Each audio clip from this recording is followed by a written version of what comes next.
Good morning students. आज का अपना टॉपिक है समुद्र तटीय मैदान। प्रायद्वीपीय पठार के कारण जो समुद्र तटीय मैदानों का विस्तार प्रायद्वीपीय पठार के पूर्व में व पश्चिम में पाया जाता है। पूर्वी मैदानों को पूर्वी तटीय मैदान तथा पश्चिमी मैदानों को पश्चिमी तटीय मैदानों के नाम से जानते हैं। इन तटीय मैदानों का निर्माण सागरीय लहरों द्वारा, इसके अलावा प्रायद्वीपीय पठार से निकलने वाली नदियों द्वारा लाई गई मिट्टी से हुआ। अब इसमें फर्स्ट आता है पश्चिमी तटीय मैदान। फर्स्ट आता है पश्चिमी तटीय मैदान। पश्चिमी तटीय मैदान का विस्तार कच्छ से लेकर कुमारी अंतरिक्ष तक लगभग 1600 किलोमीटर लंबाई में पाया जाता है। यानी पश्चिमी तटीय मैदान का विस्तार कच्छ से लेकर कुमारी अंतरिक्ष तक लगभग 1600 किलोमीटर लंबाई में पाया जाता है। और इस मैदान की जो औसत चौड़ाई है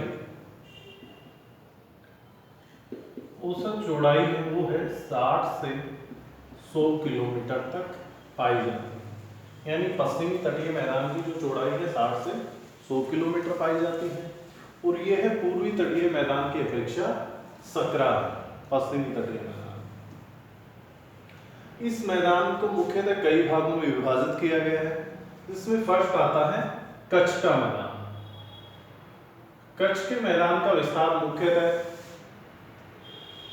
गुजरात के पश्चिमी तटवर्तीय क्षेत्र में पाया जाता है, जिसे हम कच्छ के रण के नाम से भी जानते हैं। इसी कच्छ के मैदान में नमकीन व रेतीली मिट्टियां पाई जाती हैं। इसके अलावा इसी कच्छ के मैदान में गिरनार की पहाड़ियां भी स्थित हैं। सेकंड आता है इसमें गुजरात का मैदान।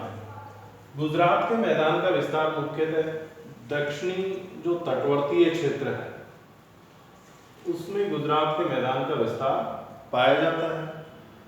इस तटवर्तीय मैदान में जो आंतरिक भागों में कृषि कार्य किया जाता है।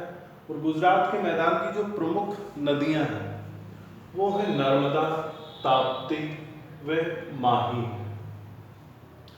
इसके बाद आता है थर्ड आता है कोंकण का मैदान। कोंकण के मैदान का विस्तार मुख्यतः महाराष्ट्र के तटवर्तीय क्षेत्र में पाया जाता है। या यूं कहें कि दमन से गोवा तक कोंकण के मैदान का विस्तार पाया जाता है। यहाँ उपजाऊ मिट्टी पाई जाती है। इसके अलावा यहाँ वर्षा भी अधिक होती है। और देश की जो व्यापारिक राजधानी मुंबई है वो भी कोंकण के मैदान में ही स्थित है। यहाँ कृषि के अंतर्गत आम, नारियल, चावल आदि की कृषि की जाती है।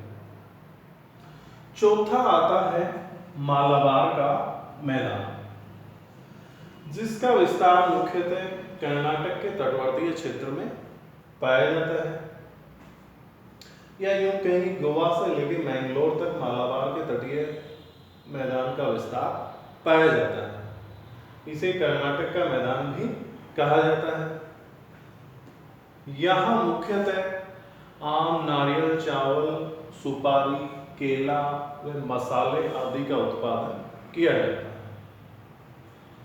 फिर आता है दक्षिण का मैदान।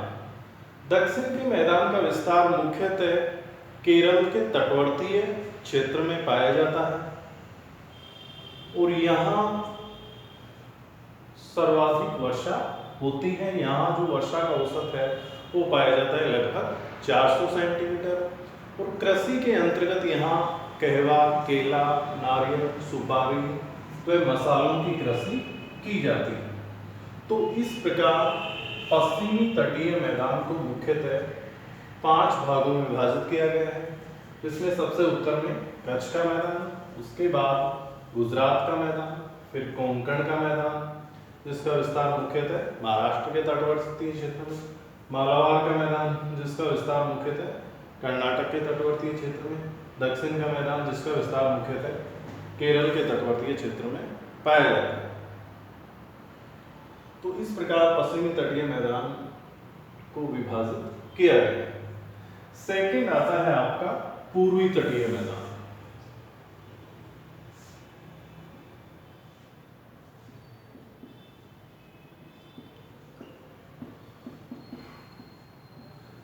पूर्वी तटीय मैदान, पूर्वी तटीय जो मैदान है उसका विस्तार स्वर्णरेखा नदी से लेके कुमारी अंतरिक्ष तक लगभग 1800 किलोमीटर लंबाई में पाया जाता है। यानी पूर्वी तटीय जो मैदान है इसका विस्तार स्वर्णरेखा नदी से लेके कुमारी अंतरिक्ष तक लगभग 1800 किलोमीटर लंबाई में पाया जाता है।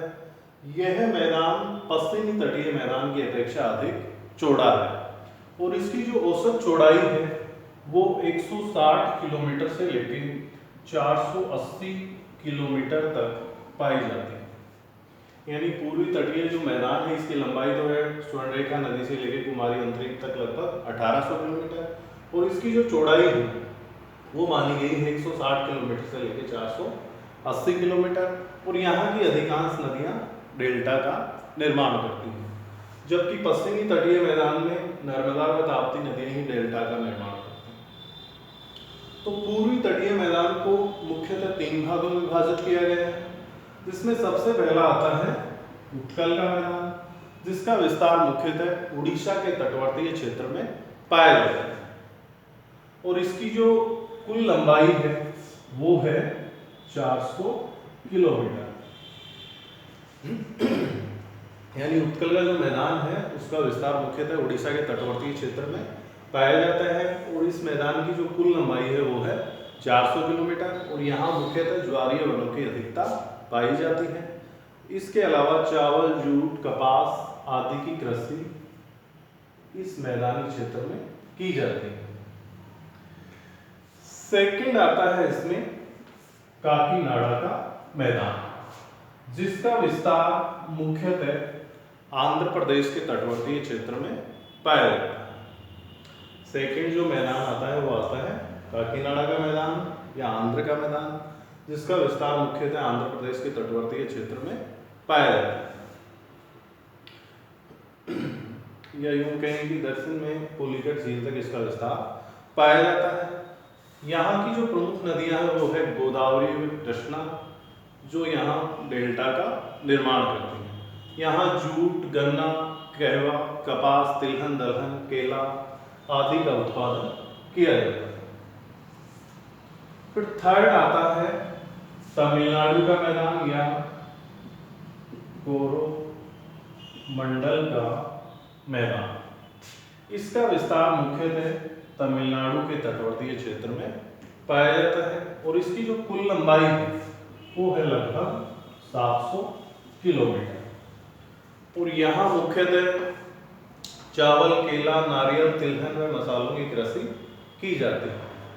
तो इस प्रकार पूर्वी तटीय मैदान को मुख्यतः 3 भागों में उत्कल का मैदान, जिसका विस्तार मुख्यतः उड़ीसा के तटवर्तीय क्षेत्र में और इसकी जो कुल लंबाई है वो है 400 किलोमीटर और यहाँ मुख्यतः चावल, कपास, जूट आदि की कृषि की जाती है। सेकंड आता है काकीनाडा का मैदान, जिसका विस्तार मुख्यतः आंध्र प्रदेश के तटवर्तीय क्षेत्र में पाया जाता है। यहाँ की जो प्रमुख नदियाँ हैं गोदावरी व कृष्णा है, जो यहाँ डेल्टा का निर्माण करती है। यहाँ जूट, गन्ना, कपास, तिलहन, दलहन आदि की कृषि की जाती है। थर्ड आता है तमिलनाडु का मैदान या कोरोमंडल तट, जिसकी कुल लंबाई है 700 किलोमीटर और यहाँ मुख्यतः चावल, तिलहन, नारियल, दलहन आदि का व मसालों का उत्पादन किया जाता है।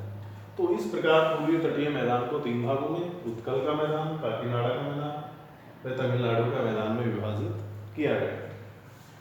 तो इस प्रकार भारत के जो समुद्र तटीय मैदान है उसको 2 भागों में, फर्स्ट है पश्चिमी तटीय मैदान, जिसका विस्तार ब्राजील के पश्चिम में, जिसमें मुख्यतः कच्छ का मैदान, गुजरात का मैदान, कोंकण का मैदान, मालाबार का मैदान व दक्षिण का मैदान आता है। सेकंड आता है पूर्वी तटीय मैदान, जिसमें उत्कल का मैदान, काकीनाडा का मैदान, तमिलनाडु का मैदान तो आज हमने भारत के समुद्र तटीय मैदानों का अध्ययन किया। Thanks all of you.